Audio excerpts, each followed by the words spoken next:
Good evening. It's 7:02, and I'd like to call together the February 29th, 2024 school committee meeting. If you would please rise and join me in the Pledge of Allegiance. I pledge allegiance To the flag of the United States of America, America, and to to the the republic republic which stands one nation under God, indivisible, with liberty and justice for all. very much. This evening, we've got the consent agenda posted, which contains the minutes from the February 8th, 2024 meeting, as well as the oath to bills and payroll. Is there a motion to accept? Move to accept. Motion made by Jen, Second. seconded by Elaine. All those in favor indicate by saying aye. Aye. Unanimous on that. This is our first opportunity for interested citizens. It's a second opportunity towards the tail end of the meeting, but if there's anybody with us this evening that would like to speak or on Zoom, now's your first chance. I see one hand up in the audience. Please come up.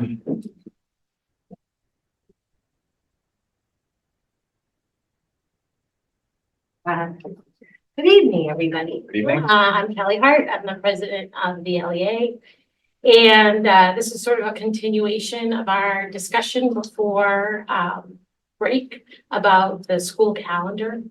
There's been some things that we have done on our side since our last meeting. And I wanted to let you know that we took a survey we sent it out to our entire membership. We had 100 responses as of today. The question, and I want you to know specifically what the question was. What day of the week would be your first choice to learn new material via LPS sponsored professional development? As we talked about earlier, professional development days are for staff professional development. They're not to inconvenience anybody. They're not to, for staff to take extra time off, easier time off because you don't have to write sub-plans. They are for staff professional development, and they're in our contract. Of the 100 responses, 78% said Wednesday was the most effective day for teacher learning. 12% said Friday, and 6% said Monday. So I think it's a pretty strong mandate that educators would like Wednesdays to do their professional learning. The other thing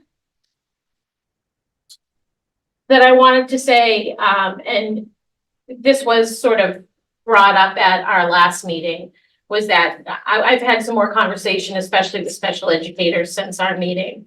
And I said, well, what if we do some Wednesdays and some Fridays? Like, how is that going to affect you and your service delivery grid?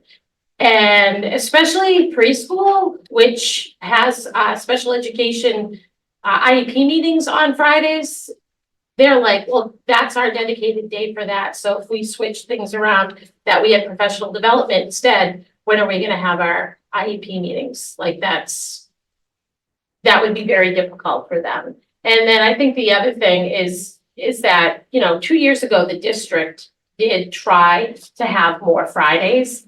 And when we found out that the attendance went down so drastically, they were gotten rid of the next year. And actually, we were really hopeful that there would be 0 Fridays this year, honestly, including Memorial Day weekend, because professional development is most effective when educators are able to take on new material. So I know this is a little early in the meeting for that, but I just wanted to let you know what we did, and that's our position. Can I ask a question? Sure. Do you have a sense of why they feel strongly, 78% of them, that Wednesdays are more effective than Fridays? Sure. Wednesday, I think there's a couple of different factors. One is that on a Wednesday, you're still fresh. Teaching is an all-intensive, all-immersive job. I know everybody here are parents, right? You have 2 kids, 3 kids, 4 kids. Imagine having 21 kids and trying to move them forward in their education while managing the chaos. Wednesdays you are still fresh. Kids have 2 days on either side of it. to get back into their routine. We've talked about sort of like even just weekend learning loss. Some of our students, even over a weekend, struggle with coming back and remembering what was taught on a Friday.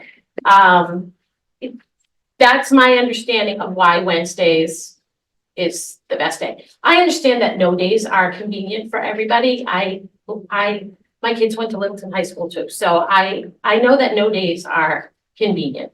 But if you want to maximize learning, maximize the ability to get speakers in and make these days what they're supposed to be, and the benefit is for your children. Engaged, energized educators are the best thing for your kids. So, we want to keep education as being at the forefront of what we're doing. Can I ask a question about just to clarify, the IEP meetings you said, that happen on Wednesdays, those are the special education teachers? So those are on Fridays for preschool. Like this okay, was Friday. the preschool specific day. Okay, so those happen on Fridays, and then if there's a PD day, then that means that they can't have those meetings. If it was moved to a Friday, yeah, because currently they're held on Fridays. But Kelly, it could be rescheduled. I mean, all you have to do is switch the schedule around. They could have it on a Wednesday or whatever. It's not tied to a Friday. You could, on schedules move around all the time. I I just wanted understand to that. point that out. Yeah. It's not as if they can't have them. They would have to just have them on the day. Correct. I think preschool has gotten themselves, it's especially since it's so special education heavy, has gotten themselves into a schedule that works for them. And when you're switching the days down, is that one a Wednesday or a Friday? I'm not sure. It just becomes more problematic, that's all. I'm just curious, because I'm more like a stats guy. Did you offer Tuesday and Thursday as a choice and 0 people pick those days, or did they just have Monday, Wednesday, Friday to choose from? We did not. Okay, Yeah, Monday, Wednesday. that makes sense. Okay, It wasn't part of the consideration, that's. Right, because we're only considering Wednesday and Friday, or at least the school committee's only been talking about Wednesday and Friday, and Mondays, we talk on Mondays, so Tuesday and Thursday just didn't seem to matter. Good. Thank you Thank very you. much. is there anybody else? Sure.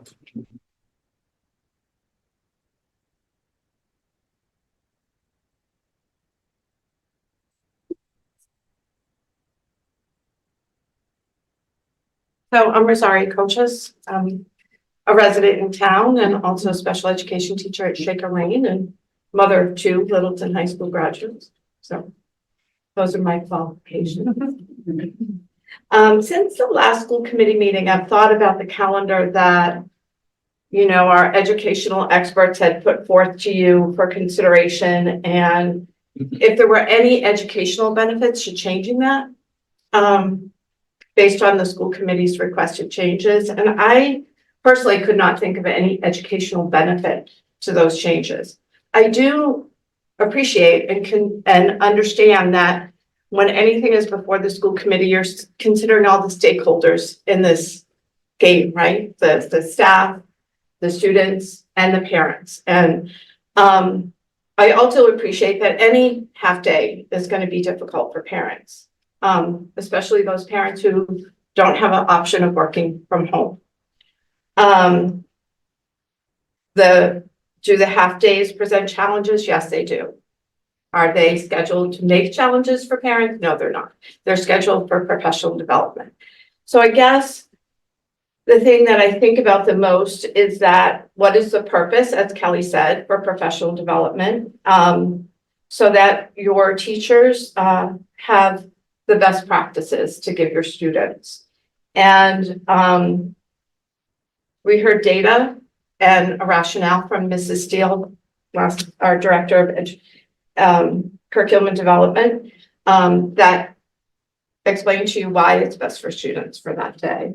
And I just hope that, I know you have to consider all the stakeholders, but I hope you consider your students first. I do believe that the calendar that was put forth originally is the best one for students. I have a quick question for you. I think one of the statements you made, so in your professional opinion, you believe that it's better to have 2 full days, a half I day, do. and 2 full days versus 4.5 days of continuous learning for students? I do, because I have students, you know, I work with students with learning disabilities and I see regression over the weekend, especially 3-day weekends. So increasing the number of 3-day weekends for them is not the best practice in terms of what I feel is important for students. Having 2 solid days, having the half day, and then 2 solid days is much more beneficial for the retention of skills. But they wouldn't have a 3-day weekend, they'd have a half day on Friday. Right, no, I understand that, but some of that half day would be missed educational time, right? Right, we're either gonna miss it on I Wednesday mean- or we're gonna miss it on Friday. Right, but having the 2 full days on either end is better for retention of skills. Okay. Because what happens on half days, you have half, everything gets divided by half, so you have a much smaller class time for that student. Thank you.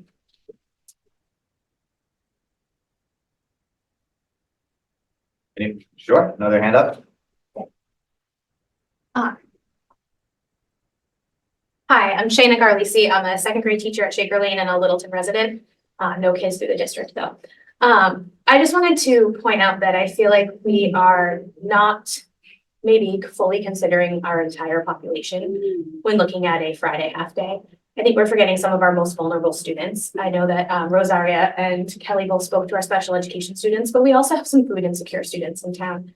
And they're getting lunch in school on Fridays, and then they're going home for a weekend, and then they're coming back. And sometimes they haven't had as much access to food as they could have over the weekend. And while we're able to provide breakfast bags and lunch on the go, I think there's more value in a hot meal that they can be served in school on a Friday, so that they're having that split up as 2 full meals Monday, Tuesday, 2 full meals Thursday, Friday, with that break on Wednesday versus missing 3 in a row.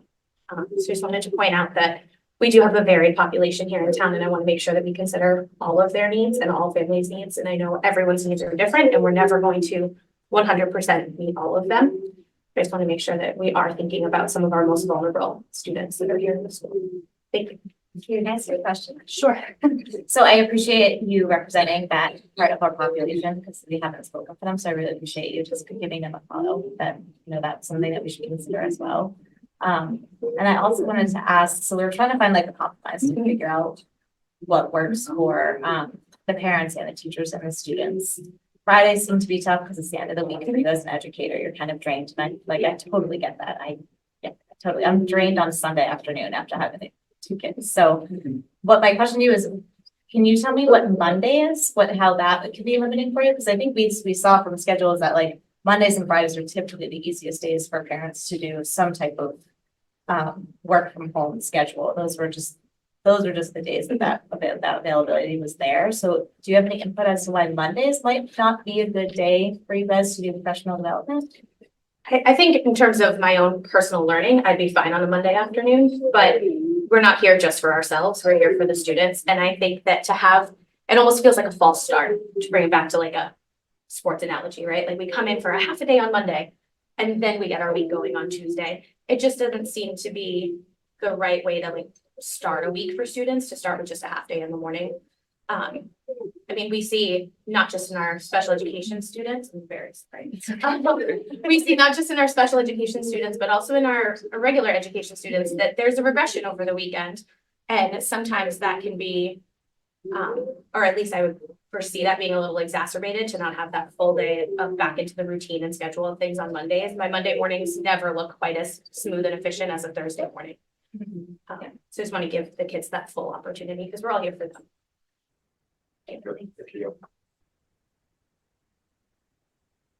Anyone else? Anyone on Zoom? No? Okay, we will close that portion of the meeting for interested citizens and we'll move on to recognition. Okay, do you have a Student representative report, please. Yes, a couple announcements. So I'll start with Shaker Lane. Shaker Lane will be sending home mid-year early literacy assessment information to parents tomorrow. And this information will be an update to the fall assessment scores shared earlier with families. Shaker Lane staff also looks forward to the upcoming conference date on March 13th to share progress with families. There was a high turnout for the conferences in November, and they look forward to a similar experience in a couple of weeks. For Russell Street, they have been enjoying a series of Spirit Days through February. Decade Day on Tuesday was a big hit, and they will finish up tomorrow with Planet Day. The fourth grade class had a field trip to the Discovery Museum this week, and tomorrow evening is the PTA-sponsored virtual dance party for Shaker Lane and Russell Street students and their families. The glow sticks were sent home today, and they hope to have a great turnout as in previous years. The Russell Street Coin Challenge is in full swing, and it's likely to be extended throughout next week, so keep those donations coming.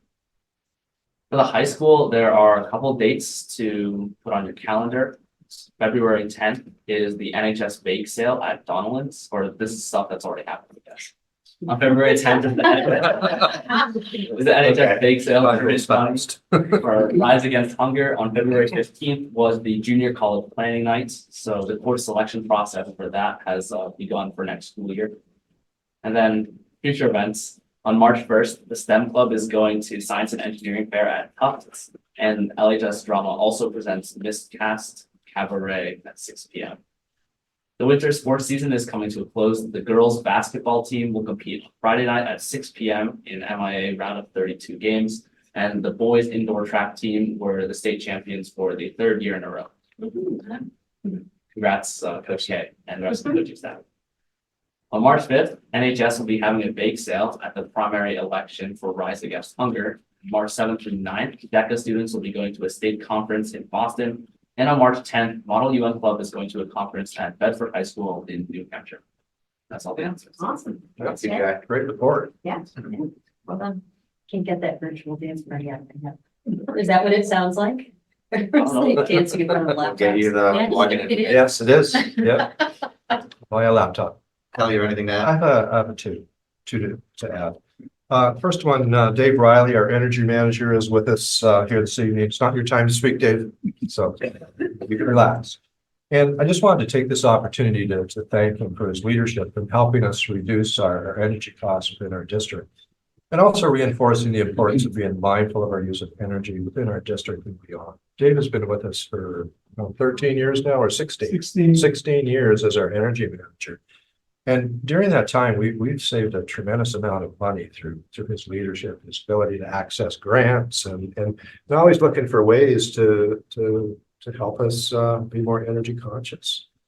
And Dave is in our schools a lot. And the one thing I learned very quickly when I first came here is Dave is famous for sticky notes. He'll go around schools on a weekend when nobody's around, and if you did not adhere to the expectations of our district, he would write a nice little note, stick it on your desk. Didn't matter whether you're a teacher, an educator, an administrator, or a central office staff member. He was consistent in his methodology. I've seen Dave in very, very cold weather climb up the ladder onto the roofs to check things out. And we're just very fortunate to have you, Dave, in our district. So, thank you very much for doing what you do for us. And without your contribution to our district, our budget would be much higher. So thank you very much. The next item is sad news that I'd like to share with you this evening. Alice Schimmel, who has been working within our district for the last 30 years, passed away this week. Alice, also known as Miss Alice by our staff and students, was Russell Street's school kitchen manager. Miss Alice loved her job and was excited to prepare delicious lunches for her students. And our students look forward to seeing her every day. I mean, she's been with us a long, long time and just really loved her job. She'll be truly missed. I had the pleasure of lending a hand in the kitchen every now and again when they were short-staffed. And I have to say, I was able to not only get to know Alice, but every time I was there, Alice was always smiling, greeting kids. And she was very patient with having somebody that didn't know what they were doing come into the kitchen and help prepare food and serve meals. And I'm so glad I had the opportunity to get to know her. And it's been a very difficult time for the Russell Street School, and I'd like to commend the school administration and also our guidance council for taking the time with their students and staff to, to help them cope with the loss. I would like to all of us to please keep Miss Alice and her family in our thoughts during the difficult. And that's it for acknowledgements. Thank you very much, Kelly. All right, so we're going to move on to our presentation portion of the evening. We've got 4 scheduled. We're going to just go slightly out of order here. We're going to move the calendar discussion up first. So I'll invite Beth Steele, Director of Teaching and Learning. We'll discuss the requested changes to the second draft of the 2024-2025 school district calendar. Welcome. Great, hello, everyone. So since our last meeting, you're already kind of aware of an update, but we took what was discussed at our last meeting and we had a conversation with our LEA representatives discussing our lengthy conversation that we had and all the options and possibilities that were put out to them. We've also had a meeting and discussion with our administrative team discussing all the options and possibilities that were discussed as well. Some common themes arose from those conversations, and those common themes include, number one, above all, is to preserve the learning time. Our students are at the center, preserve that time for them. Another common theme that came out was that Wednesday is the preferred option for professional development. We've discussed that at length already, so I'm not going to rehash any of that, but just to put it out there that Wednesday is the preferred option, not only of our staff members, but of our admin team as well. And then a third common theme that came out of these conversations was that we really strive to design a calendar that is inclusive and equitable of all of our stakeholders across all of our community and considerate of the needs of all of our students. So with all of this in mind, we feel that the student-centered calendar that was previously proposed is what is best for our students. However, we listened to you and what you said, and we're willing to put forth a calendar this evening as a compromise. If we move forward with the calendar that is proposed this evening, that is the compromise, just as we've done in the past, we will track attendance in order to make sure that we have that data to be able to make continued best decisions for our students. So what you see here is the updated proposed calendar. And I'll just point out the major changes that are being proposed. Everything else outside of these changes remain the same. So what we moved was the spring conference day. So all the changes come in the second half of the calendar. We like the idea of having that at least a little bit of consistency with the first half being the same Wednesday, second half shifting to a Friday. So the changes start with the spring conference day. Initially, we proposed that to be on March 12th. We pushed it back to Friday, March 14th. The 2 early release days, initially we had one proposed for April 2nd, and we're pushing that one back to Friday, April 4th. And then another one on April 30th that we are pushing back to Friday, May 2nd. And then you will see there was some conversation at just the beginning of this meeting before it started with regards to the April break. And so that was shifted back one full week to be the week of April 21st, not the week of April 14th. So that's the other final last minute change. That is a change from the packet. So just to point that out. Yeah, Dorothy makes quick work. Yeah, that sort of thing. So, Instant. so that is where we stand with the compromise proposal that we're putting forth. Thank you, Beth. And just to piggyback with what you said, I mean, as the educational leader of this district, I'm certainly not disputing that our teachers prefer Wednesdays. But at the same time, we have a variety of stakeholders, our students, our educators, and our families. And we have to be cautious to make sure that we truly embrace partnerships with our families as well. So the reason why we're proposing a calendar this evening that includes some Fridays is, you know, when we sat as an administrative team, we had that conversation about all stakeholders.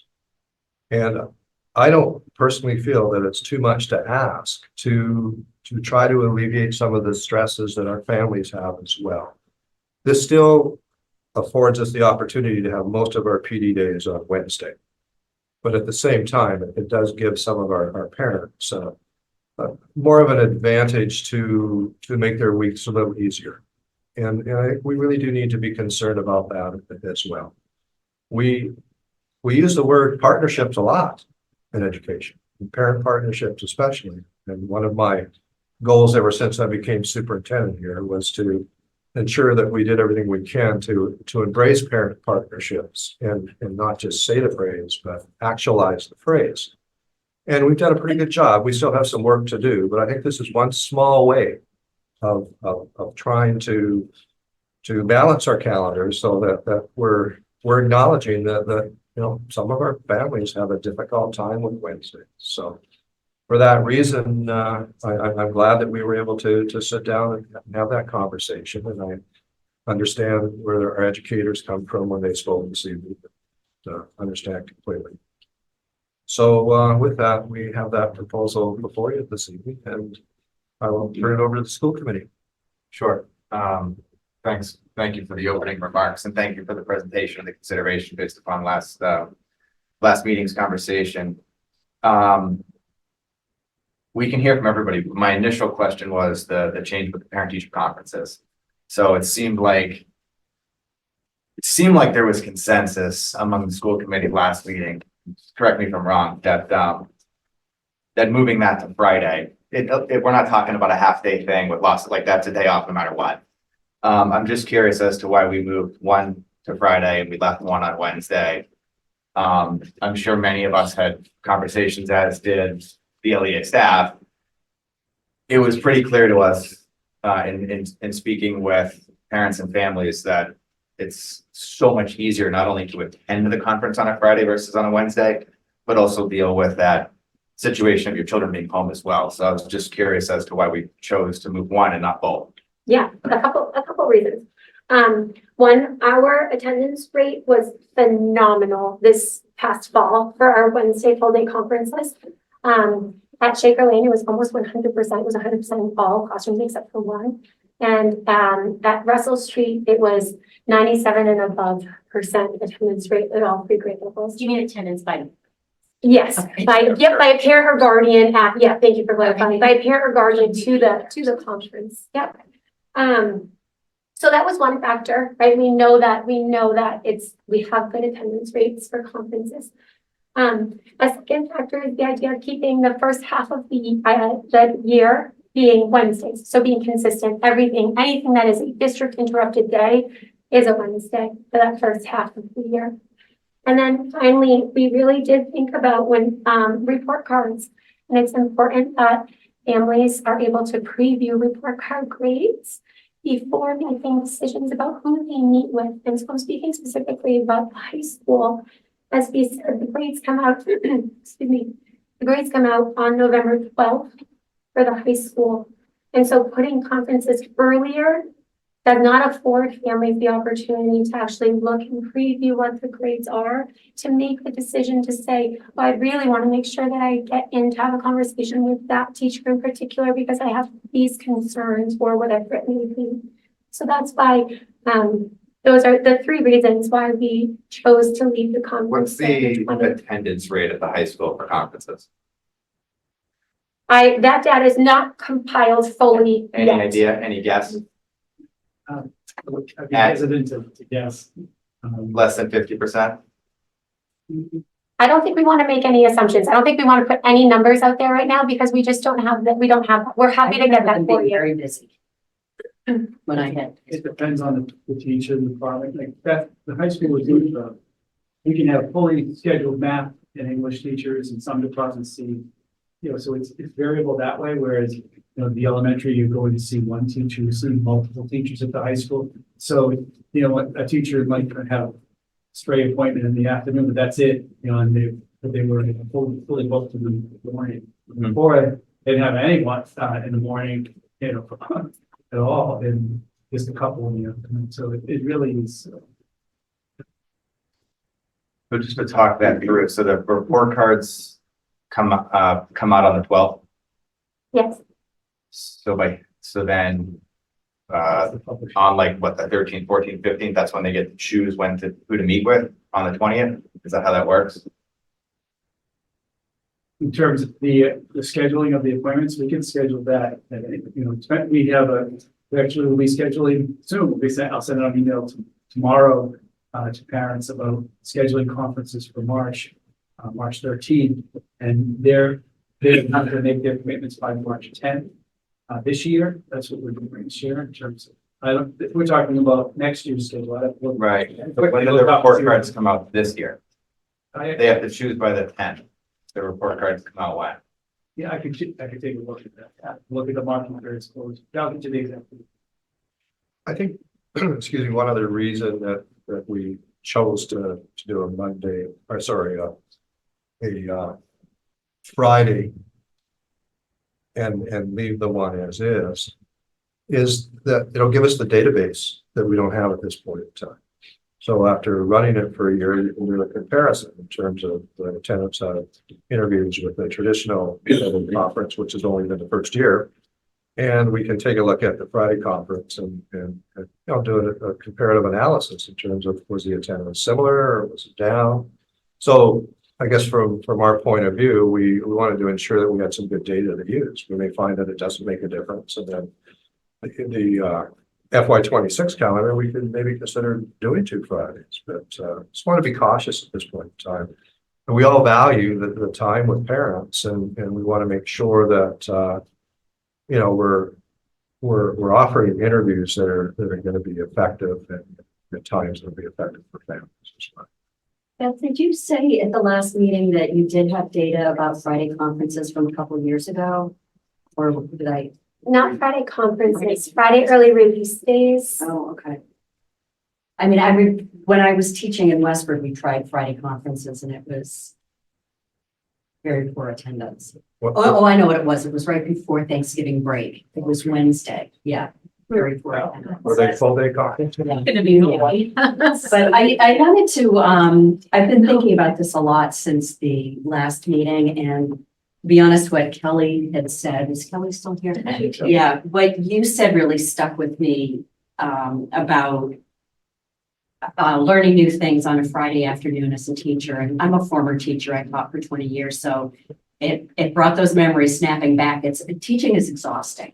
It's a cumulative thing. You know, by the end of the day on Friday, people are wiped out, and it is not a good time for new learning. And the other thing I just wanted to emphasize is that teaching it's a profession that requires constant training. It's a licensed profession based on educational research. And that research is constantly being updated. Teachers need to be aware of that. And this is directly related to students. So I guess when, 2 weeks ago, when we were talking about this, I was willing to consider Fridays if everything else was neutral, like if this had no harm to students, if it had no harm to teachers, then let's focus on what's best for parents. But the other thing that I'm uncomfortable about is that we don't really have any data on how many parents are interested in having Friday half days. We have some anecdotal stuff, but was there a survey done, or, we have a survey about how the teachers feel about it, and I think the teachers have direct insight as to how this would affect students. But, it sounds like we're working with anecdotal information from parents.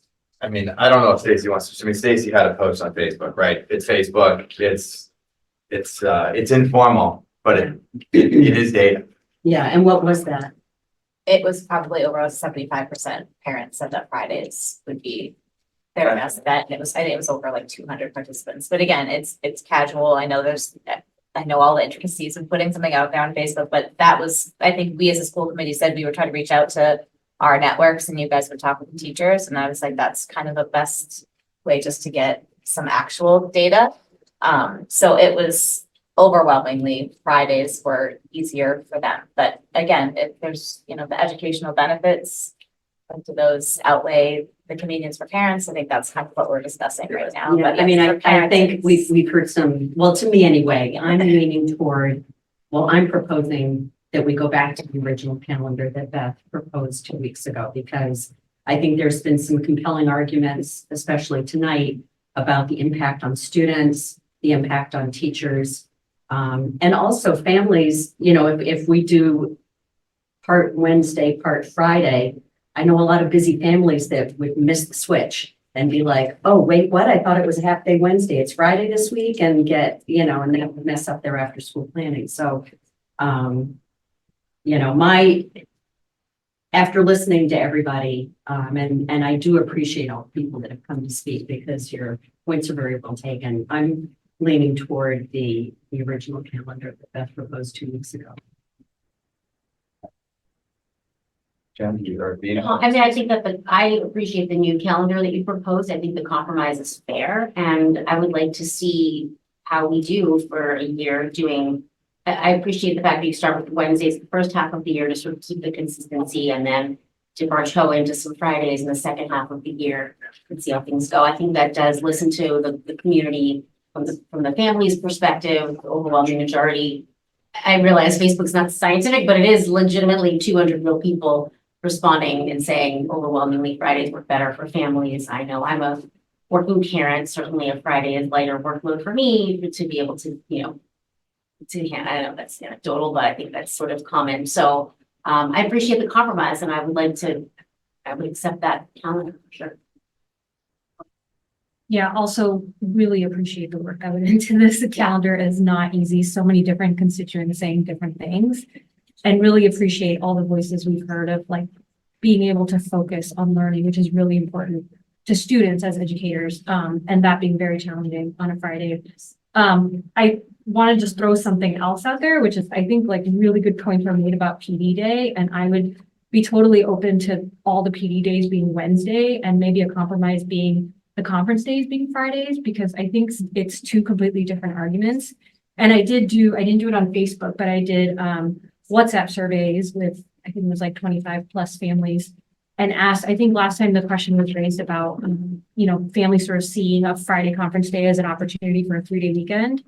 And I heard from all of the families that they don't actually assume that a conference day is a day off. One, there's too many activities and sports on the weekends. Two, nobody has the money or the luxury to, like, just go off every time there's a 3-day weekend, but that it actually affords them the opportunity to come to conference. Like, I missed the fall conference, and so I took March 13th off to come to my child's conference, because that's how important it is to me. And that's just my story, but heard from a lot of parents that actually conferences being on a Friday will make it easier for them to attend for both parents, where on Wednesday they're sort of figuring it out. So totally different idea throwing out there, but, like, I think we've heard really strongly the case for Wednesday PD days, and I respect that. And wonder if a compromise could be 2 conference Fridays instead. But I think there might be appetite there, that conversation was had. And so I think if there would be appetite from the educator's side as to that idea. Stacy, comments, questions? You want to take a minute? I would like to echo what both of you guys said, which are two opposing things, but also similar. I really appreciate the compromise on it. Like, I see that you guys are trying to work with parents and try to make it more consistent and work with what parents needs. But then I also see that you guys on the teacher's end, like, that's a really big ask for you guys to be doing some really heavy lifting on a Friday afternoon. So it's just like it's a very hard decision to make, to figure out, like, what's best and who takes priority on what that's best for. And I think the students need to be the top priority as to who it's best for, is for the students. And that's just kind of something we have to discuss is if we have to pick a priority, if it's best for the students to have it on a Wednesday, or I think a few of the reasons you said, the teachers are fresh, you guys aren't wiped out. The student loss of learning on the three-day weekends is there. And then also being inclusive, it seems like Wednesdays work best for the students. And it's also the hardest for parents. So that's not really contributing. Can I just ask, can we just do by the numbers real quick? Because I just had a look. For here, you said there are 10 PD 10 PD days, days. and the compromise calendar has 3 on Friday and Correct. 7 on Wednesday. That's right. And then a parent-teacher conference on a Wednesday and a parent-teacher conference on a Friday. Correct. So it's a 3-7 split, whereas before it was 10 up. 10 up. So to me, 9, 3 9-1, just to be clear. We've always had Friday, 9-1. but May. Oh, It's always right. been a Friday. Yeah, sorry, you're right. So we're talking about the compromise calendar being 3 Fridays, 7 Wednesdays. So I'm thinking it's not like 5 and 5 or 6 and 4, it's 3 and 7. To me, it seems like a little bit of relief for the parents. And the 70%, 7 out of 10 of the conference is still on Wednesdays, not the conference, the PD days, to help the teachers, give them a little bit of relief. So to me, the compromise feels fair by the numbers. You know, I agree with what Jen said. I appreciate the compromise. I mean, the reality is I get it. Like the preferred date for the teachers is Wednesday, the preferred date for the families is Friday.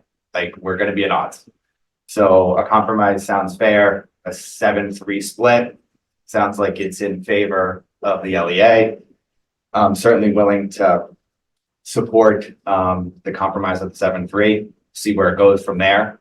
I think it's only going to get more challenging for families to have that break in the middle of the week. I mean, it's a real thing. Like post-COVID, people are now able to work from home. If you have to go into an office, you're going in Tuesday, Wednesday, Thursday. So, you know, we could try this next year. With I do think that both conferences should be on Friday for the reasons that Bino stated. I think attendance will go up. In-person attendance could go up. I do think that our attendance at Shaker Lane and Russell Street is going to be strong no matter what. I think your attendance at the high school is probably going to remain unchanged. If we want to talk more about that report card thing, we can try to figure that out. I don't necessarily follow when the folks need to sign up for. Referring to the other schools, their terms with their own trimesters, we're in quarters. So the high school grades are published the second term in early February. And then the third term is midweek of April. Yeah. So it's not a March thing, it's a publication. It's the fall. It's the fall conference, right? Yeah. We're talking about the first term. Yeah. And I think it's so the reason you had also had it on Wednesday for November was to keep consistent with the Wednesdays, like district-wide. But I think Right. there can be definitely an exception to that rule on the conferences for parents.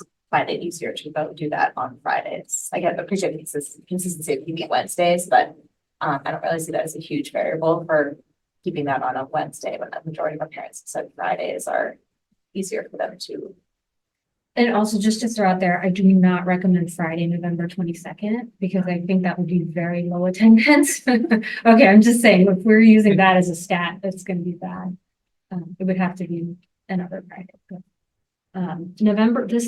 upcoming November is hard. And so I think certainly from the parent perspective, but I'm also thinking it from the student perspective, the only full week in November is also chopped in half. And that's just how November is next year. I don't think the following year will be.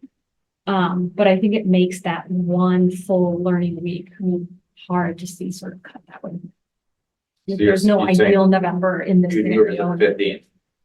I would say not the 22nd, so I guess. Why not the truth? I'm not getting that. Oh, they will go for the whole week of Families Thanksgiving travel. and start. Because the following week is Thanksgiving? Right. Yeah, Okay, so people will leave for. the I think whole- so. I think 10 on the days. 15th, it's Wow. much less likely. Okay. I'm fine with that.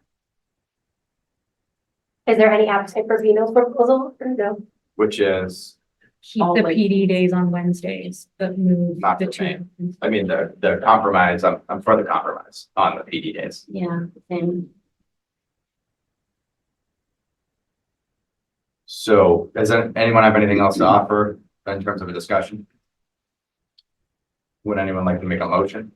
Justin, I have a raised hand. Oh. Sure, we can take a question on this comment. Tasha Clark. Tasha Clark, Tuna Show Trail. I don't know if we have to do that on this one. Just Yeah, something. Tasha, just 1 second. We can't hear you. We'll just make an adjustment. The volume on the TV. You want to try again, Tasha? Tasha Clark, Tuna Show Betrayal. Can you hear me? Yes.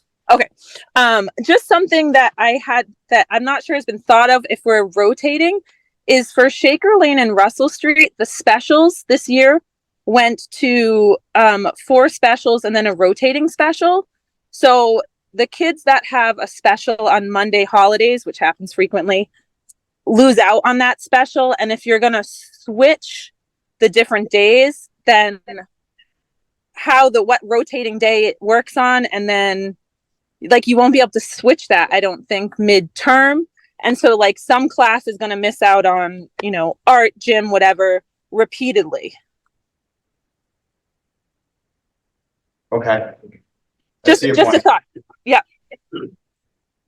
I don't know how it looks on paper and then doing that, what the numbers would be for specials, but I just know that they do rotate and then some like are already missing it. So then if the rotation day is on the half day too, then they might be missing both times that they get, say, gym class.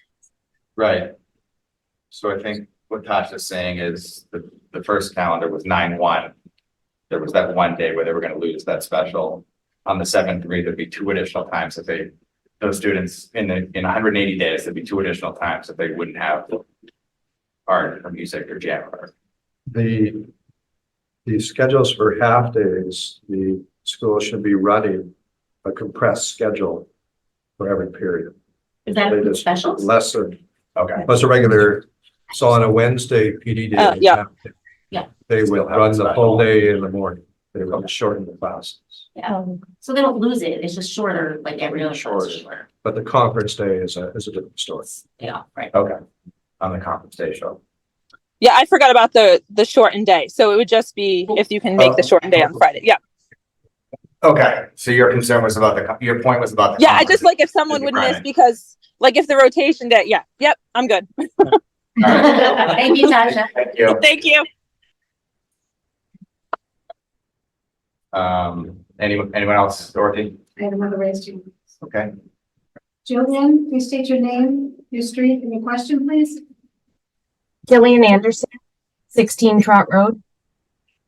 I just wanted to piggyback on what Tasha was saying. I think she means if you move the November 20th date, the full day off, to the 22nd or even the 15th, the students that have something on Friday will miss it the 1st, the 15th, the 29th. Right.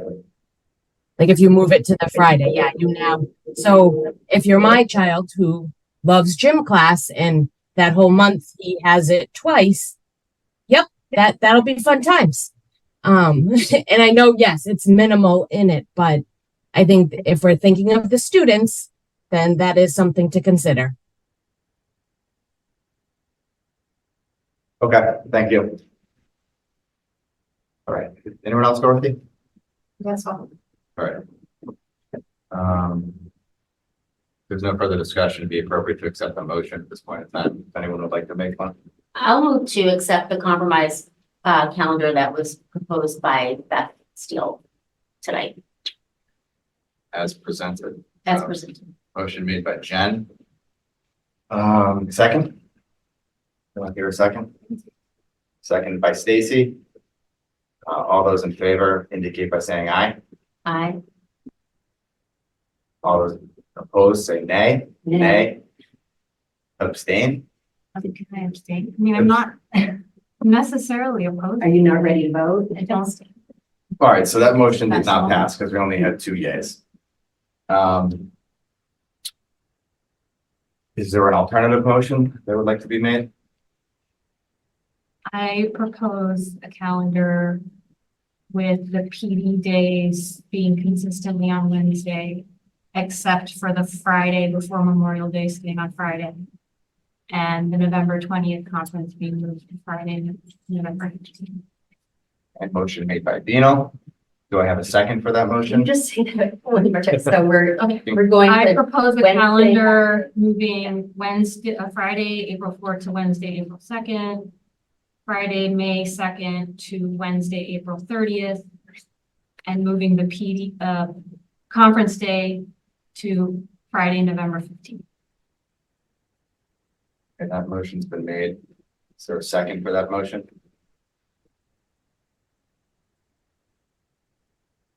Hearing none, that motion does not carry.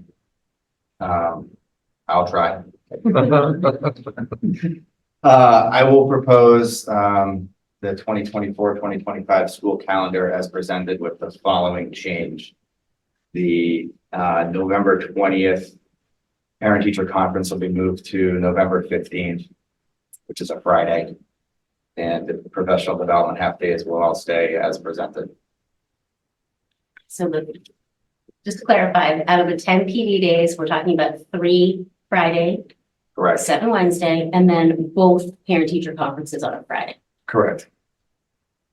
I'll Motion's been made. I'll second that. Seconded by Jen.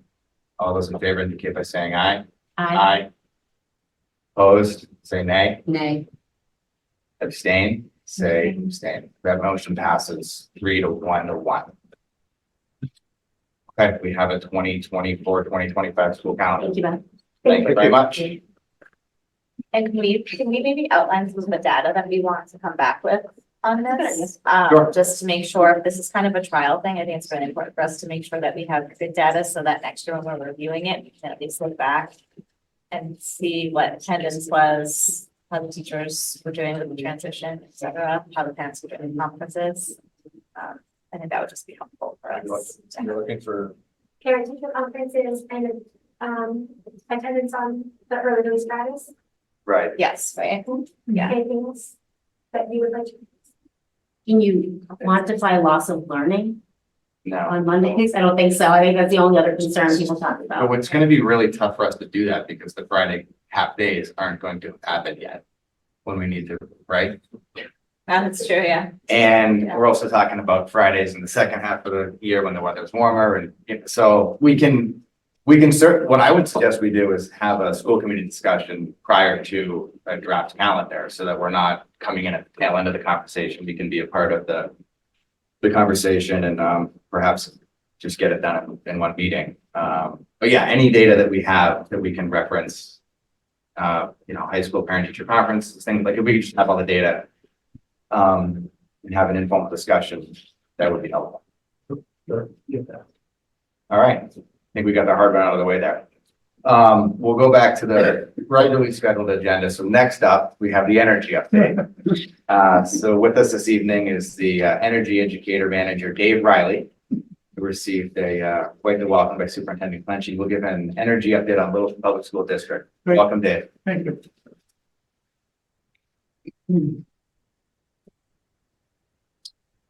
I have a little PowerPoint. These things not popping up. So most of you weren't here when we started our energy program, so I thought I'd, go to the next slide, Steve. Give a quick overview of the program, some of the impacts that we've had on savings the last few years, what we've done to save energy, our energy costs and reduction percents, our cost avoidance, greenhouse gas avoidance, some future projects that we're talking about, and then any questions at the end. Steve? So in 2008, the school committee adopted an energy management program, and they hired a private consulting company out of Texas to show us how to manage our utilities. And they signed a 4-year contract with them, and they guaranteed that their contract fee for the 4 years, the energy manager's salary would be paid for by their savings, so no money had to be appropriated. And then they also guaranteed a $1.9 million savings over 10 years if we followed their protocols. Some of the components of the program is the energy policy, general and classroom guidelines. And then we have a third-party database that we use, Energy Care Professional, where I record all of energy use monthly. And it takes into consideration heating and cooling degree days. And then, as Kelly said, energy audits. We go in days, nights, weekends, and holidays and check and see if things are working or not working. Just a quick example, last Saturday, on the Saturday before vacation, I went in and the front vestibule at the middle school, the heat was set at 70, but it was only 40 degrees in there. So one of the valves had stuck. So I was able to get a hold of Fernando Fernandez, who controls the EMS at the high school, and we got that resolved and we didn't freeze any pipes. And then communication, regular communication, the reports that I send to you monthly. I posted our savings at the schools and constantly sending reports to the teachers and reminders of what we're doing to save energy. That's right. And then on my website, I have the energy program, the policies, all of the awards that we've gotten over the last few years. Some links to energy projects for the teachers and whatnot. So some of the impacts that we've had, the increase at the high school usage is since 2008 has increased significantly. The COVID protocols, we doubled the amount of fresh air that we're bringing into the classroom to keep everybody healthy. And by doing that, we bringing in all that cold air was a significant cost to keep everybody healthy. And then we also, Steve was able to purchase HEPA filters for every single classroom and all of the office spaces. So that's obviously helping.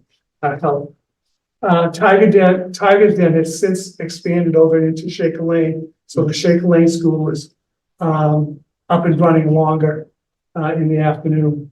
The new football field and concession stand has added a lot. Because of the artificial turf, it's used a lot more than it ever was before with the grass turf. And then the cost of running the concession stand as far as heat and electricity. And then the other thing too that we've added is we've added over 58,000 square feet of air conditioning since we started. A significant amount over to Shaker Lane because the heat over there in the summertime was just crazy hot. Electricity has gone up since 2008, 28%. Natural gas has gone up 90%, and water 75%, and irrigation 75%. So we've had some significant impacts on trying to save money. Next. So what we've done, and thanks to us being a green community, the town funneled a lot of money towards the school systems to help us save energy. So we've put LED lights in all the parking lots, perimeter lighting, cafeterias, gyms, lunchrooms, and libraries. See? Another thing that we've done at all the schools is install variable frequency drives, which controls the amount of the speed of the motors depending on the capacity that they need. So for example, on the left there, that's a 20 horsepower motor at the high school. Before the variable frequency drive was installed, those motors were running at 100% all the time. When it's 28 degrees now, they're only running at 50%. So they'll run on the demand of the heat that's required. And then on the right, we put 18 large VFDs on all the large HVAC units at the high school and Shaker Lane. See?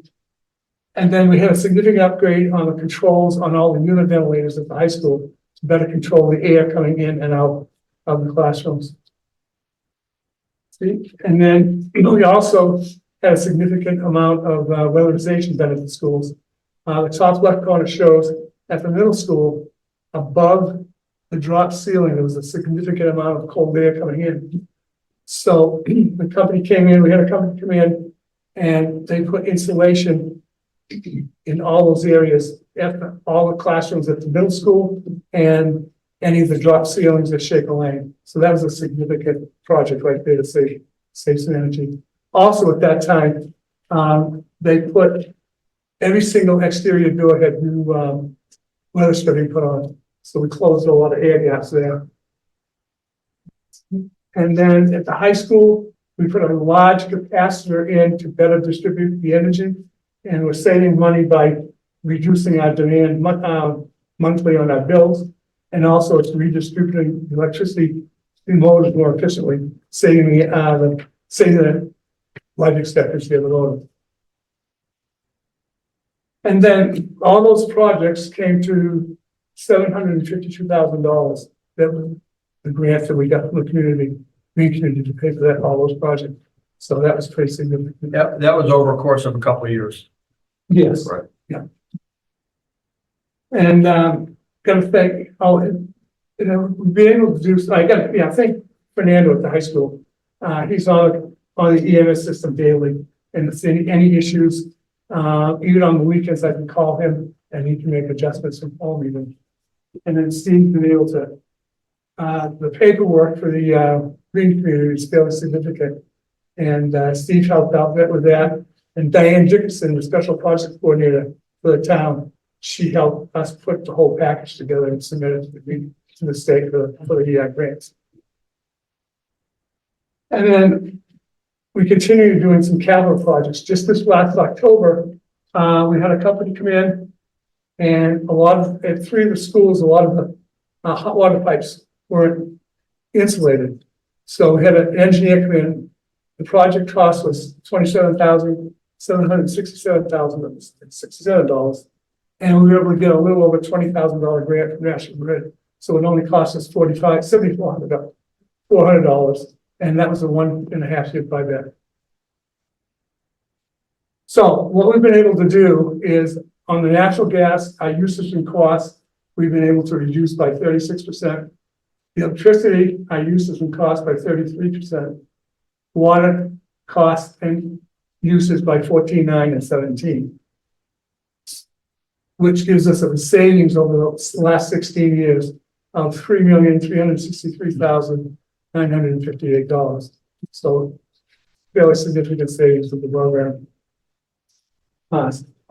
So, and then also just as important, our greenhouse gas reduction, we've prevented 6,417 tons of CO2 going into the atmosphere, which is equivalent to 1,231 cars not driven for a year, or 149,267 trees grown for 10 years. So that's fairly significant there too. And then any new projects, we looked into solar a dozen times over the last 16 years. And because of we have our own municipality for electricity, and because our rates are so low, we can't get any grant money from the electric company. If we had National Grid, they have some significant incentives for putting in solar. And 2 years ago, we had a company come in talking about putting a solar array at the high school that would provide about 75% of the electricity. But the project was 1.2 million, and it was a 22-year buyback, so it's not worth it to do it. So in the future, if we have any incentives, we can look into it again. We also decided not to put them on our roofs because of the snow ones and how many times we have to shovel our roofs. So looking forward, the green community, we were lucky that all the LED lighting that we had so far, they paid 100% of that. Now they're only providing 50%. So I've been talking with Steve about maybe doing some classrooms, because those are the only ones that aren't lit LEDs right now. And then this is the big thing that we're looking into for this year is there's an HVAC unit at the high school that needs to be replaced. And we're looking into probably putting in a heat pump instead of the air conditioning that's there now. And if you have any questions? Are there any incentives for the heat pump? Yes, we still have $200,000 that we can apply for this year for the green communities that can be used towards that. And also there's $182,000 incentive from National Grid. So it's significant incentives for that project. The concern with that right now is where it's going on the roof with the heat pumps without a ground source, using a ground source heat pump. We have to be careful that the heat pump's going to be able to heat the schools in the winter time once it gets down to 20 degrees or so. we have an engineer doing an analysis looking at a normal rooftop unit versus the heat pump unit. Are they compatible and what are the pros and cons of each? So we are exploring those options. Questions for Dave? Comments? I had two, just because I was thinking, oh, the lights at Alumni Field, are those LED? No. Could we get them to be LED and fix the lighting problem at the same time with some money?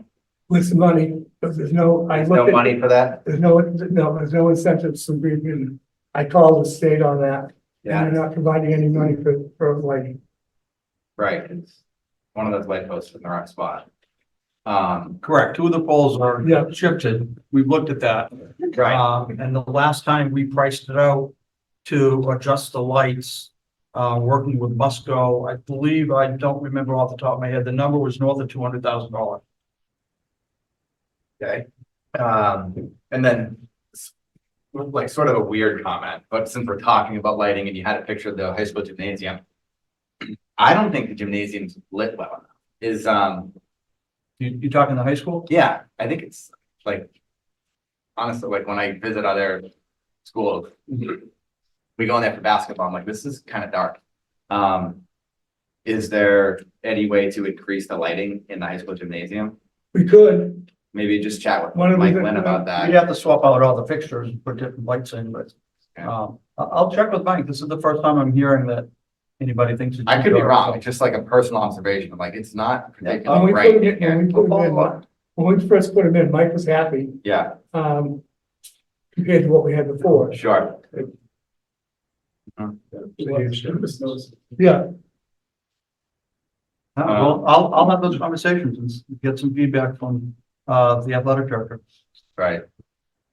It's just even the picture I was looking at, I'm like, yeah, it's right, it's not that bright there. Mark, do you have any questions? I was just going to say that for the heat pumps and solar, there are incentives now through the Inflation Reduction Act.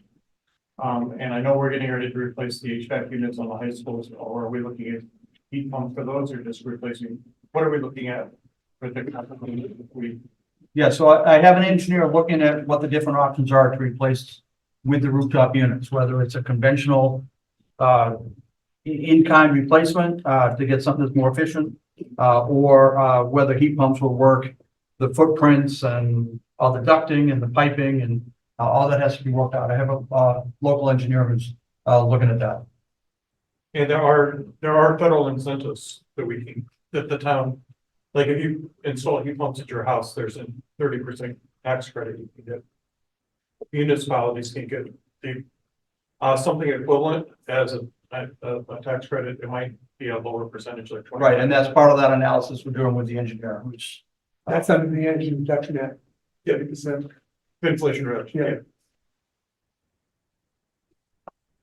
So if we wanted to go solar on any of this stuff, we would basically need Littleton Light to work a deal with us. Yeah, and they were willing to, and then we're also limited on the size that we can put in on what they can handle as well too. Okay. They have some regulations on that. We spent a lot of time 7 or 8 years ago. We had some companies come in and we were looking at, putting up, structures in our parking lots with solar lights, Solar canopies, yeah. Yeah. And it was intriguing, but when we talked to Light and Water at the time, they just didn't think it was gonna save us the money that we were hoping to. So, Mark, you might be able to help us out a little bit with the library. Forged ahead with some solar. How's that working? The libraries, it's probably about 10 or 15. The number was supposed to be about $6,000 a year they were saving on the power cost. The Littleton Electric has changed their regulations too, for municipal buildings to not cap the amount of electricity you can generate. So I also know that I believe it was last year Drake had put solar panels on 3 of their roofs. And the state was buying back the power from them that they were generating at a significant advantage to the town. So It was a sliding scale over in year 20, they were buying the power for 20 years. In year 20, they were gonna give them $250,000. So it worked out to work, they were getting well over $5 million, I think, for something that they spent 2.3, so, wow. Or less than 2.3, it's 2.3 before the credit, so. Thank you. I appreciate that you're continuing to look at solar because the prices keep changing, so it's a good thing. They do, I mean, I've had companies come in at least 6 times over the last 10 years, and it's just that the cost and any incentives that we're able to get, and the buyback was just, you know, it just wasn't worth it.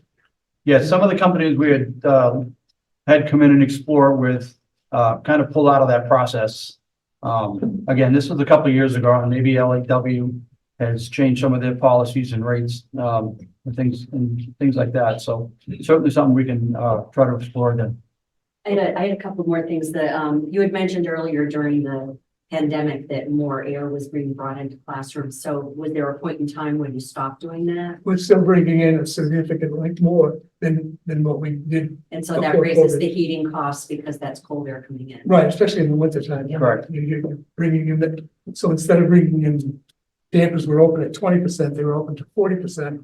So you're bringing a lot more of that cold air in that has to be heated, you know. But that's more than a lot of school districts were able to do, so Oh, yeah. I'm grateful for that. Yeah. And just this whole success story, it just sounds so cutting edge and it's really, it's incredible that story goes back to 2008 when you had that consultant come in, and was that when you joined the district? in Yes. this role? Yeah. Well, I've been here a little. That's when you became the energy man. That's That's when I started running it. But it's just, I you taught in know, school it's system. really incredible, like to hear the story all together Oh, yeah. and how one thing led to another, and it seems like we're very. in Dave's a former good teacher. spot. I taught here for 35 years. Your name is. So this is my 51st year working. Wow.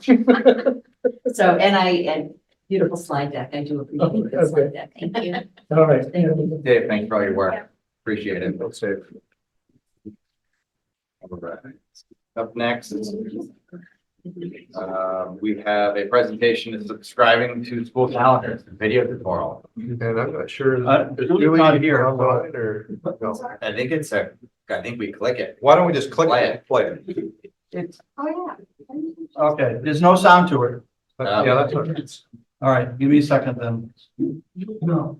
Where is it? We'll add that to our website under the calendar. Try to take this. All right, I had it. I closed it because Julie wasn't here. Give me a second, please. I'm sorry.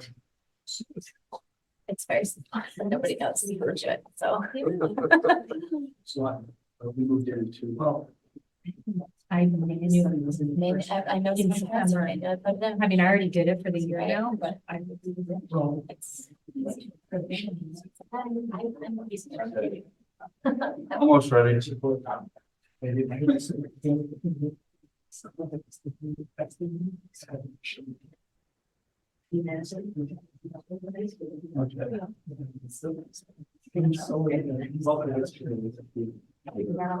There's no sound. No audio. so- So you scroll down on the website. Yeah, please narrate. Click on the school for which you'd like to There you go. subscribe. And this link is available on the school committee agenda tonight, so people can pull this up at home. It's a fairly easy, straightforward process, just kind of follow the steps. The point is, it's on the school website. Yes. And instructions. Somebody posted this on Facebook. Yeah, but no, I missed it. Oh, You did a good job. Cause I manually putting stuff in my calendar. No, it's a game changer. Arrest subscribe. Oh my gosh, everything. Yeah. Oh, And that's it. So Tried to all of you up too much. Yeah.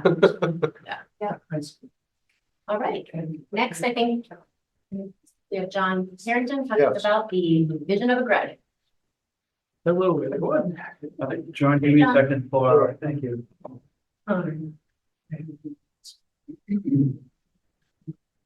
Oh, there was havoc.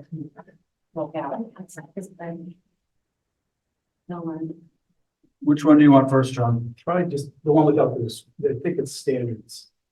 Without, it says standards in the name, but it's just the less words. Well, visual chart, so. So, this will be for reference, the right one. So while you're doing that, I'll just sort of introduce the topic. That one? Yeah, so you can scroll up a little bit so they can see the actual titles, maybe. The categories. The visual is capturing, you can, it sort of speaks for itself, or I'll go over that a little bit. But to start with, this is where we're at this point. We're looking to finalize this in March and submit it to New England Association of Schools and Colleges, NEAS, for our reaccreditation process. We have a collaborative visit happening in April where 5 visiting educators from other districts will come and collaborate with us and discuss our self-reflection process that we've been engaged in since September. But as part of this, part of accreditation now, there's always been a requirement to have a mission statement, a list of expectations that are civic, social, academic, and a list of school beliefs about learning, all of which we have in our school profile. And we'll save that for the details of that. It's very wordy and stuff. We can save that for another presentation in the future. We'll give you an update about the collaborative conference that will happen. I think the school committee would want to hear about how that went. But as for the vision of a graduate, this was a multi-year process that actually commenced prior with staff training provided by NEAS before COVID, but right during the start, at the start of COVID. We had Zoom meetings to learn about the process, how to develop the vision of a graduate. We surveyed lots of folks. So tonight, this is sort of our survey with you in person. We would like to get your feedback, but there were surveys that were sent out to parents at all the schools by the other principals. The staff at the other schools were surveyed. The students at the high school were surveyed. We had PD, our early release PD this year was actually dedicated to this in September. It was a September 27th early release day. And we had breakout sessions with our staff to discuss their thoughts around what would a vision of a graduate be for Littleton High School? So what is a vision of a graduate? Sometimes called portrait of a graduate, profile of a graduate. It has to do with what skills, attributes, knowledge, dispositions we want our students to have upon graduation. It's aspirational for sure. But what do we want all of our students ideally to have as skills and attributes upon graduation? What will we, and we've been talking recently, Kelly, Superintendent Clenchey and I, about maybe applying this at some point district-wide and sort of building on it. And there are districts, I think this came up at the previous meeting, there are districts that have done that, and we would sort of provide the model for how to do that to the other schools. Once you have the high school done, you can, with backward design sort of approach, it will work really well at the other schools too if they embark on that in the future. So what should LPS graduates know and be able to do by the time they graduate? Other considerations for this PD, where I'm looking at a slide that we provided to the staff. What's the purpose of public education today? How do we ensure that our graduates are leaving with skills they need for future college career and citizenship? Additional considerations for the staff and for us in developing this is what can students do with what they know? Are they prepared to do, not just prepared to know? Again, are they prepared to do, not just prepared to know? It's not what you know, it's what you can do with what you know. These are all things that we learned in our training. We applied this in our discussions about the vision and what we wanted it to look like. What are our high hopes for students? And a lot of things that came up, if you look at visions of the graduate profiles, probably said this at a previous meeting, across the state of Massachusetts, I can say we looked at a number in our nearby communities. They look remarkably similar. And there's a lot of consensus around things like critical thinking, civic engagement, communication, creativity, collaboration. Also, words to begin with, let's see, executive skills, social emotional learning, financial literacy, information and media literacy come up. Self-direction, really having students develop skills that they can really be, yes, we want them to be collaborative, but we also want them to be able to conduct research on their own if they have to, and be independent, but self-directed, and be able to take that into post-secondary education. So showing some initiative, academic mindset came up a lot, growth mindset. And there was a prompt we gave to students, to staff during September PD. who was your graduate? What quotes, clips, emails, excerpts, words, and phrases illustrate your highest hopes for students graduating from our system? What do they know? What are they able to do when they leave? So I'll go right to it now. What we've come up with, and it's slightly different. I made an alteration to the packet that was a rough draft. So this is where we're at today.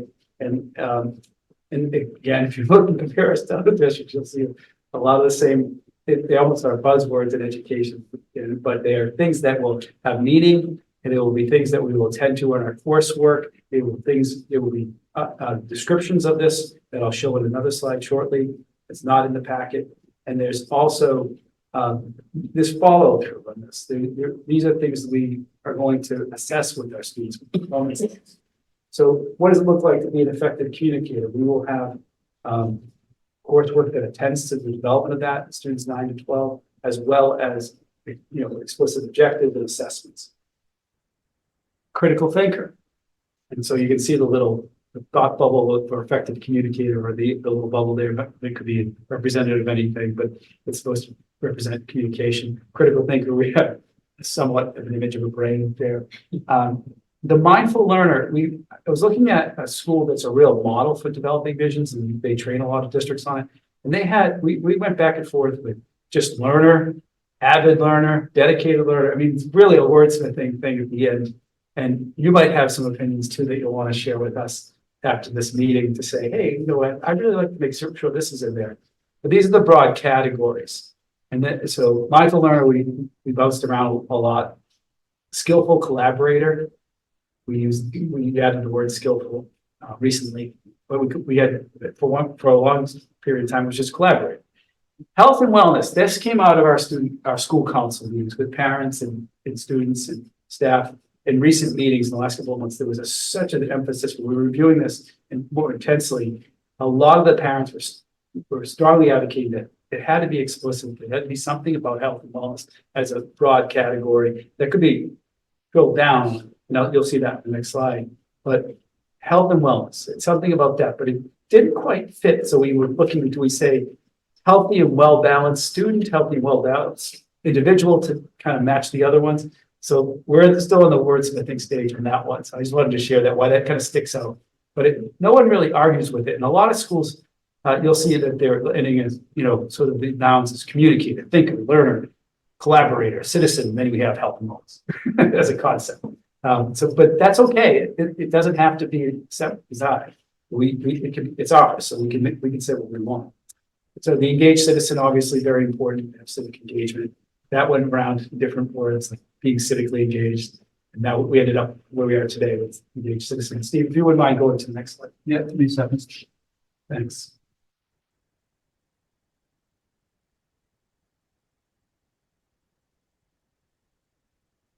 So some of our next tasks will be to identify key skills for graduates. We'll have completed and published a vision with a visual graphic. We'll define criteria for meeting the skills. So we might need to zoom in on this a little bit, or zoom out rather. And can you make it a little tad bigger? Sorry. No, but yeah, that's perfect. Effective communicator. So just take a minute to get that. We'll need to define criteria for meeting skills, create rubrics to measure progress in meeting these skills.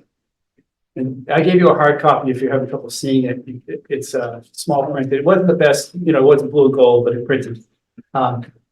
Effective communicator, demonstrate clear, effective speaking and writing. This is actually in our academic expectations already. So we just said it was good for us, many, many years ago. It's still true today. Display respectful communication with others, use technology, research skills, and communicate and learning. I won't read every single one, but I'll just so you can, if you're having trouble seeing the screen, I'll announce a few of them. Critical thinker, develop and apply problem solving skills, apply knowledge and skills to understand contemporary global issues, make decisions and arguments based on evidence. And of course, media literacy skills are right there. So these are things that we will emphasize throughout the coursework, throughout a student's course of studies, in all the different departments in one way or another. And so that they've been attended to by the time they graduate. And we'll be able to document how we attended to it, either with a student portfolio or some different forms of assessment.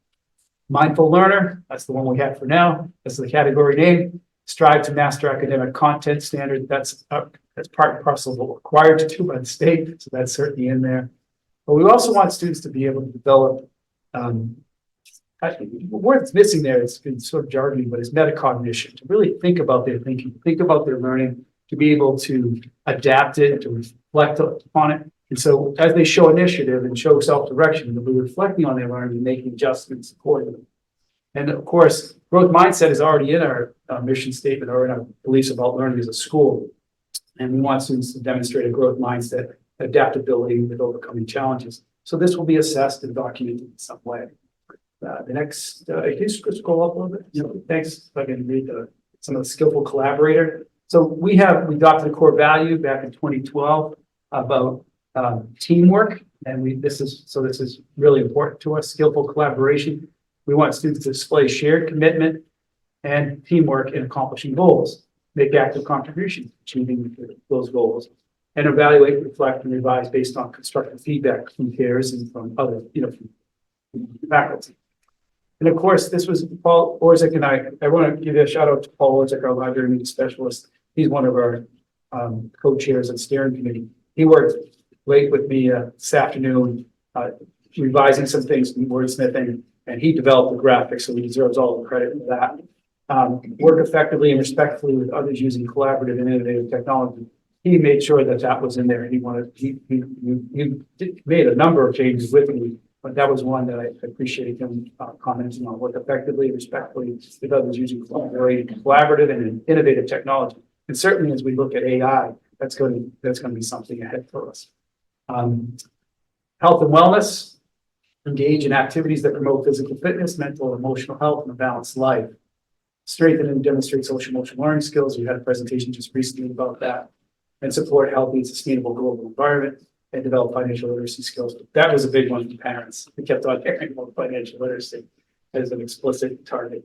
And this could be a laundry list. The NEAS doesn't require that. You could go on and on about all the things a student is going to learn in the course.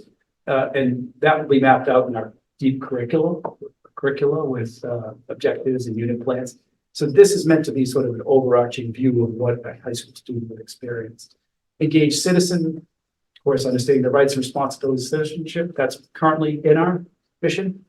Become active participants in the school and local community. So you can see it all there. That's this will be in our program of studies. This will be on the website. This will be in our different publications. We have a new family moved to town. They'll get this along with our school profile. So this mission will be also abundantly posted throughout the school building at different classrooms and things like that, just like we do with other initiatives, whether it be a strategic plan or sometimes there's different things that over the course of the year where there's a theme we're emphasizing. But this will be something that we'll put in the blue and gold colors, and we'll probably frame, get some really nice posters and put it up to be, passive sort of reminders of what we're all about. It sends a message to a community visiting too, of what Littleton High School believes in, what we intend to each and every day in developing students. So I guess I'll close before just take any questions you might have or feedback, and we're open to feedback. This is a night where you can certainly give it to us tonight, but at a future date too, if you had any suggestions for improvement or wording, we're happy to receive that. But I want to thank the staff, particularly the high school faculty that have been working on this behind the scenes for the last couple of years, but especially this year. And the co-chairs of the steering committee are Dr. Tracy Turner and Paul Orzik, who I already mentioned. I want to thank them because they've been really instrumental in the school council, parents, students, and faculty on the school council. So thank you to all of them for contributing to this presentation tonight. This is really fantastic. So once you get your vision locked down, is the next step to figure out exactly where all these things are happening? Yeah, because some are very broad, but some are very, like financial literacy is very specific, like where exactly is that going to be happening? Right, we know we do that in some places where some of it's been embedded in economics classes, in statistics class. The teachers have done this with financial algebra class now, but not everybody takes that. We have a financial literacy fair in May now that we started last year, so we know we're doing that. We can say that would be an outcome, but we don't want that to be the only experience. We'd like to actually, may have mentioned this previously either here or at faculty meeting. I was talking about trying to have some online units that students, seniors would go through, modules that, local banks do it, including, branches here, credit unions, DCU is here in town. Main Street Bank is here in town. They all have online curriculum for, not just for students, but for any adult who wants to go in and take a course and become more financially literate. So what I'd like to do is somehow find, it is that flex block, but somehow find time where students could go through the various modules leading up to the reality fair. And that would be sort of a requirement for them to graduate. And I think parents would appreciate that we do that too. It's beneficial for sure. And with your wordsmithing, I'm like, I'm noticing this beautiful pattern of like a modifier and a noun and then Yeah. the wellness. Like it was, you were almost like with You were there. balanced life, you were getting there and then. Yeah, so So- I wanted to, that was, but I think it's real. Yeah. Just present it to you that way tonight, because we went back and forth. With balanced life in the packet and then health and wellness, but there were, and there's multiple versions, but one I mentioned earlier that, do we say healthy and well-balanced student, healthy and well-balanced individual, or graduate? And we were like, that's kind of, we just said, say health and wellness. Yeah, I think the balance part is so important though. It's like, you know, as they're going out into the world as adults, like maintaining a healthy balance is, I think it's something It was- that adults struggle with. It is a big theme this month as we go through course selection. And we have a lot of high achievers who push themselves way too hard, trying to take on too many APs, trying to balance everything with co-curricular activities and trying to have the best resume as possible for college admissions. Some of the kids just really are pushing themselves way too hard. So we counsel them on that. So that balance of not burning themselves out and all for what? You know, you've heard it from us, I'm sure. Yeah. Yeah. But so anything else? Any other comments or questions? No, I was Appreciate just gonna say, this looks incredible and is really, really thoughtful, and it's amazing to hear about the different feedback. I think one thing, because you mentioned you're open to feedback, but we've heard there's so many school committee meetings and recently had the middle schoolers come and present about the playbook you've also talked about. And so I was looking for that, like focus and prioritizing of DEI, and I see it a little bit in the respect and understand diversity. Mhm. And so I feel like we've heard a lot about Yep. it. But I don't see it as prominently here, and so just Take wonder, that back. So that's listed definitely explicitly in our school improvement plan. Yeah. And in some of our, and certainly in some of our, many of our courses and our co-curricular activities. yeah, But we can make that more prominent. yeah. Sure. Well, and for example, like respect and understand diversity and different perspectives. I don't think anyone will ever achieve, like, you know what I mean? I think just the wording of that is a little funny, whereas if it's more like seek to understand diverse That's perspectives good. through kindness and curiosity. Yeah. Like, I think that more embraces a little bit what you all have been Appreciate talking that. about. Because like, gosh, even as adults, I'm never gonna completely, Yeah. it's like an unachievable sort of thing, and so I Yeah. think. Some of it's aspirational. Yeah, So realistically. when we you look at all- it, there'll be changes down the road too, and we'll get feedback in April with the visit. Yeah, Collaborative conference. But this is very much an iterative process, and we know that like one of the things I said, oh, we didn't put anything about cultural proficiency in there. But yeah, like something related to, a lot of other schools had done that already, but there was an extensive, discussion about that. Yeah. That's the next step, take that. yeah, And add that in there and make it explicit that we do attend to those things, just like we do in our other presentations and documents. yeah. That's good feedback. Especially when thinking about a graduate going into society as a citizen, like I think. Yeah, was that's a something nice that- place to fit it, right? Exactly, That and like category.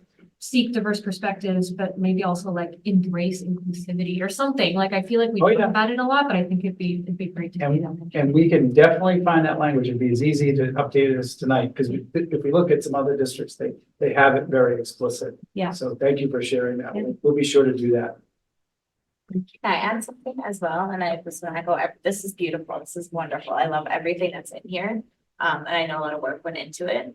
I think that one thing with the health and wellness, I saw that it seems like it's kind of like a life skills category. Like, I feel like that's something that I was like, when I was looking through this, I was like, I saw the financial literacy and I was, okay, like, that's exactly what I was looking for, something that's kind of like the life skills.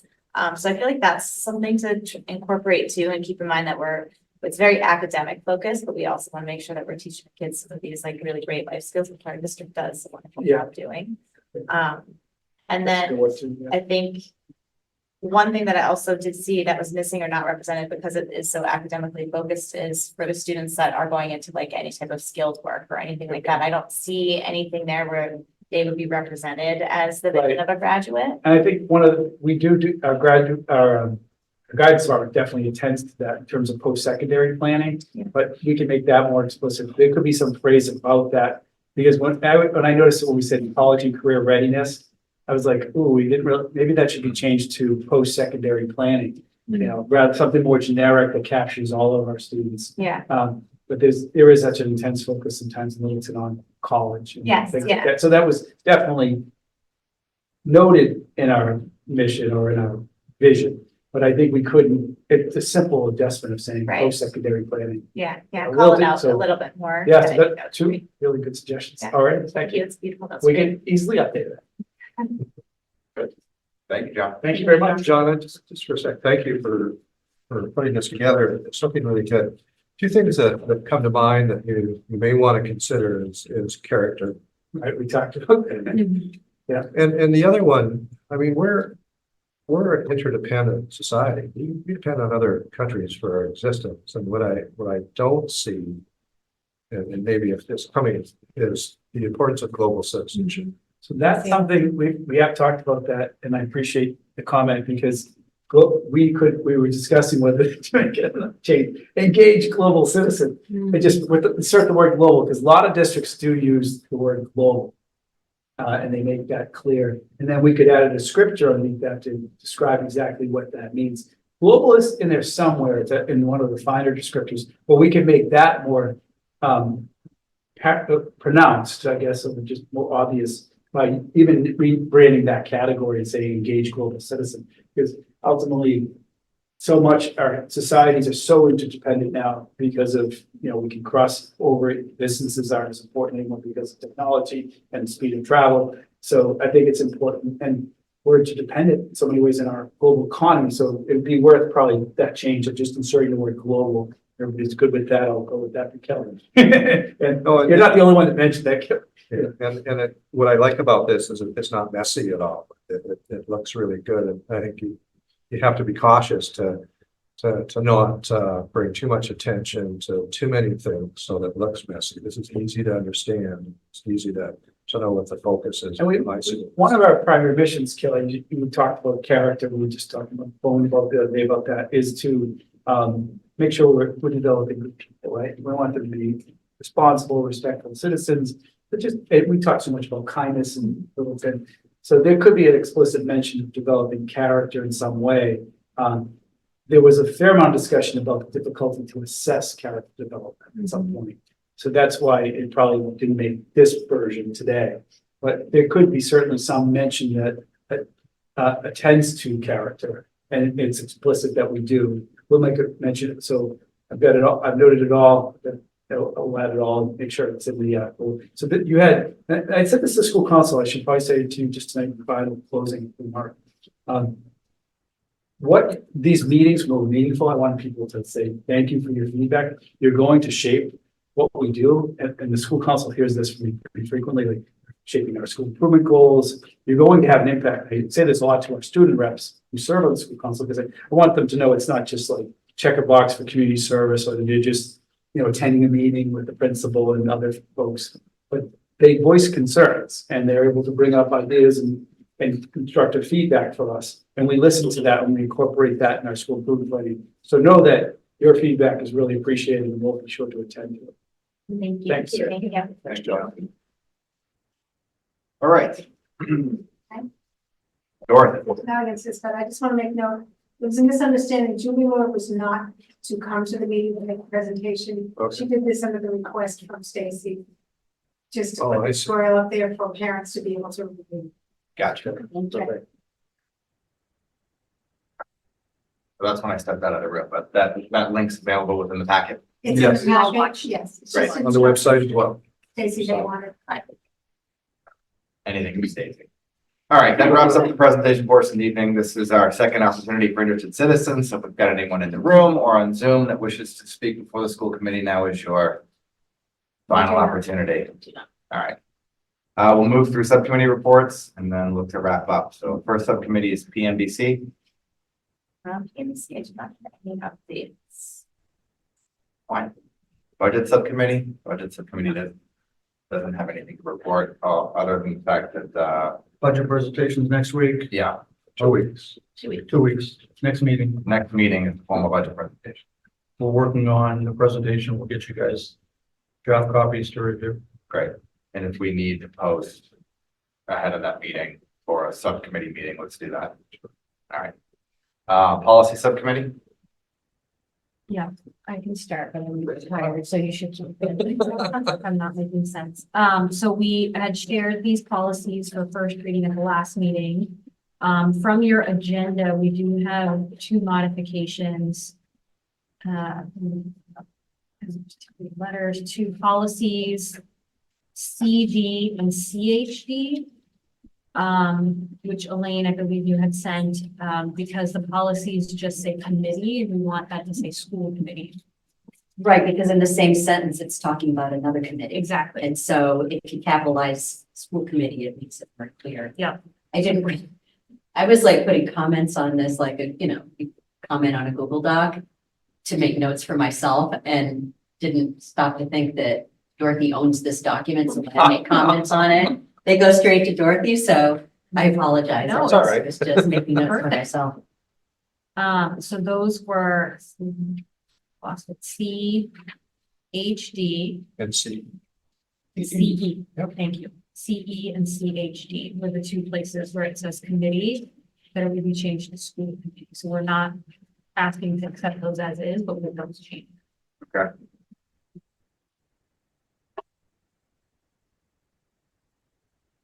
And then what's the role? So the gender pronoun issue was CHCA or not?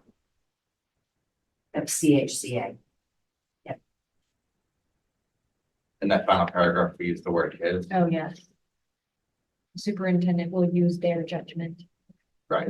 We should change that. Yep. That will be changed.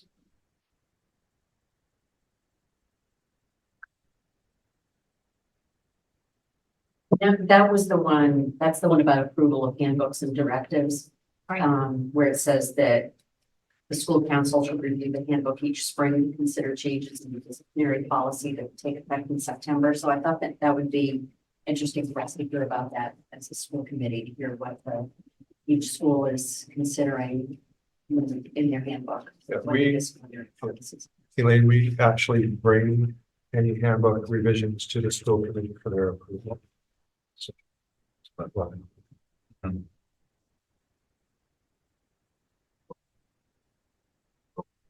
Dean will summarize that. Any other questions, comments?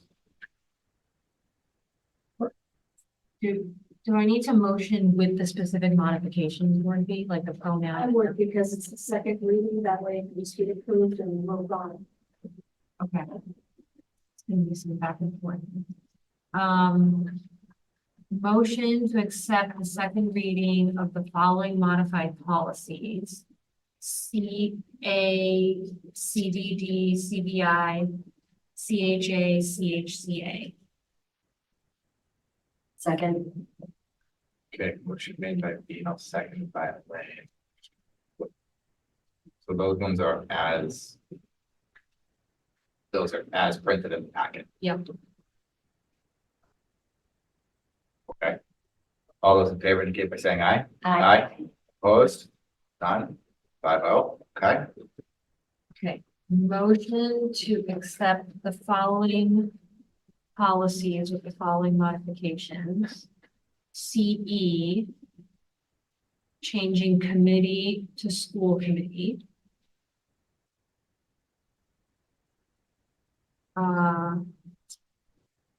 CHD, changing committee to school committee. And CHCA, changing the word his to their. referring to the superintendent. Okay, well, I think that captured a motion made by Bino, Second. seconded by Elaine. Sorry, I heard her first. All those in favor indicate by saying aye. Aye. Opposed? None? Another 5-0. Right. Wraps up that portion. Nothing else in the policy subcommittee? Oh, we're good. All right, We're great. moving right along. You a new policy? All right, Shaker Lane Building. Update? Yes, I'll start, Steve. I know I can always rely on you if you need to fill the gaps. So yesterday we received 2 proposals for the feasibility study designers. Fine Gold Alexander Architects and Studio G Architects. MSBA usually prefers for us to have 3 bids. We only received 2. So they have given us the okay as long as the Shaker Lane Building Committee votes to approve just having 2 proposals. So they have given us the okay to just have these 2 proposals and select from those. So we have a meeting on March 5th to discuss moving forward to either yay or nay on keeping the 2 proposals or having, I don't know if we would revise and go back to try to get a 3rd or what that process would look like, but. Correct. That would be a decision that would be made. Yeah, so we'll be making that decision March 5th. Who were the 2 firms? What's that? What were the names of the 2 firms? It was Fine Gold Alexander Architects and Studio G Architects. Our OPM has vetted these companies and feel good about both the companies. So it's nice to know that our OPM is familiar with the work. So that makes us feel a little better. Yeah. And MSBA is aware of these 2 firms. We've had conversations with them and they highly regard both of these firms as well. MSBA does. Okay. So if you remember, the goal is to get this, get the committee to approve this so that there is a March 26th meeting with MSBA where MSBA then assigns the designer to Littleton. We have 3 votes out of like 14 or something, but it's pretty much an MSBA decision as to which designer is going to be assigned to the Littleton project. Sounds good. All set there. Great. Good job, Stacy. Thank you very much. Before we wrap up, it's immaterial, but I just wanted to reflect upon the minutes from last meeting. So inadvertently, Jason Everhart is listed as Justin Everhart a couple times in the minutes. I think I don't think there's anything wrong with the statements. It's just his first name's incorrect. So maybe we can make that change before we publish them. Yeah, easy change. Be aware of it. Yeah. Didn't want anyone to think we didn't read them. If there's no other business before the school committee, I'll ask for a motion to adjourn. Motion to adjourn. Motion made by Stacy, Second. seconded by Bino. All those in favor indicate by saying aye. Aye. Aye. Okay, adjourn. Thank you. Thank you. Sorry.